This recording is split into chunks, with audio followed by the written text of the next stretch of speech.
Hello, this is Renegade Gamer, and I have another review for you today. It's a movie review. We're going to be doing a review of Green Lantern First Flight, another DC animated movie. I promise you we'll get off these sooner or later.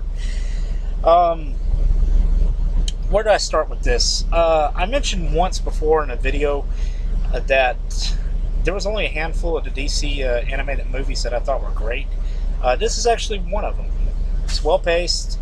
Yeah, the action never lets up. It's just well done all around. So, let's go into the story a little bit.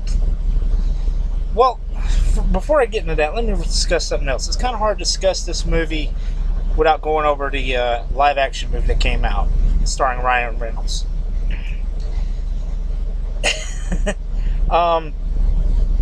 This movie does a lot of things right that the live action Green Lantern movie did wrong, and it's kind of strange because it does it in two different ways. The live action Green Lantern movie took place on Oa for about maybe 10 minutes, and the rest of it was on Earth, whereas the animated movie takes place on Earth about maybe 5 minutes, and the rest of it takes place in the entire galaxy. And I think that works to its advantage quite a bit, because we get the origin stories told extremely fast, and we get straight to business. You know, we get straight to what the Green Lanterns actually are, which in all accounts is the space police. So, the story of this movie is basically a cop movie, to be blunt about it. However, it's very interesting that they tie the origin into the plot, which is basically, how Jorden gets the ring. He goes to it fast forwards. He's flying around the city, and he gets Kilowog,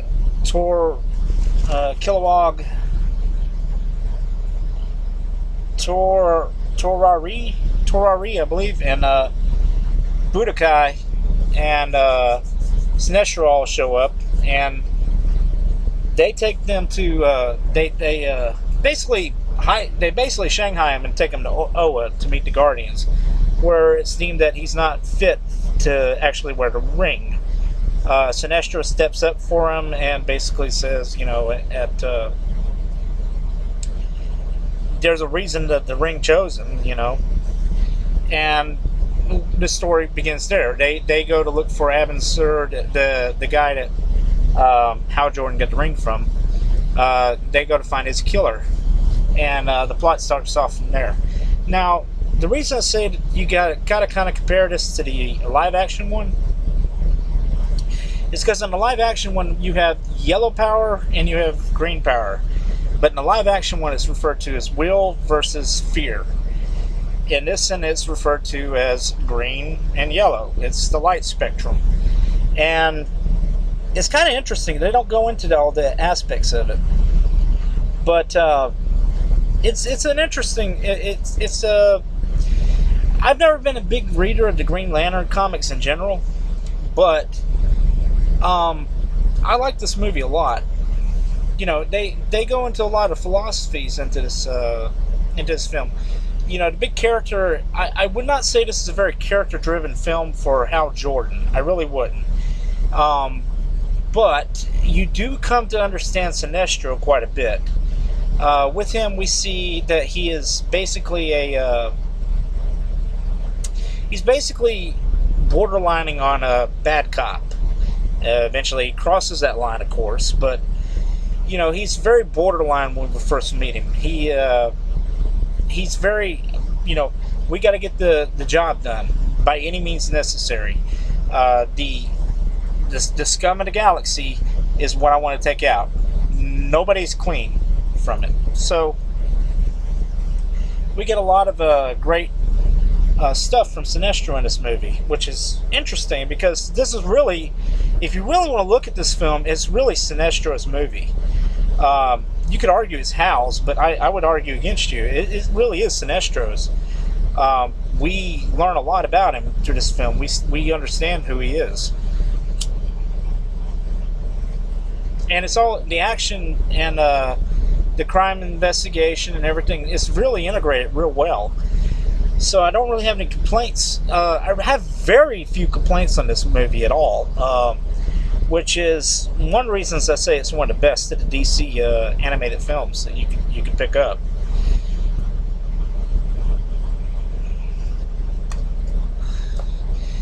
Which is a shame, because I don't know if this is a really high rated one with a lot of people, because it's actually really good. We have a lot of excellent fight scenes. We have some interesting constructs come up in every now and then, although most of them are just fist fights.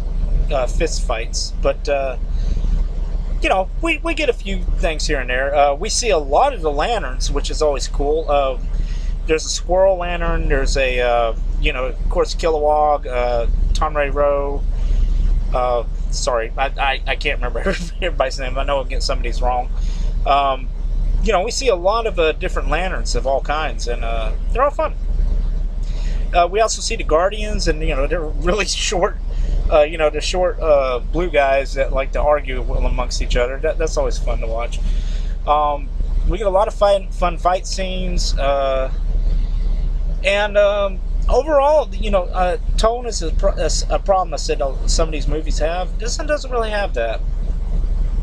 It does have a few words, and it does have a few language problems in it, but for the most part, it's pretty mild. I mean, it's not really going that far. I think the worst word they say is bitch and damn. I don't recall hearing anything major in the language department in this film. So, we do have there is some violence. There's some blood, but for the most part, it's done decently well. I mean, it's loads better than the live action film. But we really do get a great story out of this, and it's a fast-paced movie. That's one thing I want to make certain here. They are able to deliver this story and keep this pace up during the entire movie. It never lets up. So you're not really given, everything's given to you, and you're able to process it, and it's done really well. Not a lot of movies can pull that off. This one does it flawlessly. The cast is good. Unfortunately, I can't remember the guy's name who does the lantern. I know it's Christopher something. Victor Gardner, I believe, does Sinestro. Michael Madison's Kilowog. I don't really recall any of the other ones, unfortunately, but they all did a great job in this movie. The animation's great. Fight scenes are great. Just overall, it's a fantastic film. One I highly recommend to anybody that's anybody that's a comic book fan, a Green Lantern fan, or just a superhero fan in general, or just wants to see a good movie. I mean, it really is a good movie. So the rating I'm going to give it is going to be simple. It gets a 4.5 from me out of 5. It is a fantastic film, and one I would recommend to anybody to watch. So, okay. So anyway, next time I plan on reviewing two things, actually. I plan on reviewing a game, and I also plan on reviewing another DC movie, the Green Lantern movie, Emerald Knights, which I think is a pretty good film. It's not as good as this one, but I still think it's a good film. So that's pretty much all I got for you. I hope you have a good day, or a nice night, or whenever you're watching this. And I will get back to you later, and y'all take it easy. Bye.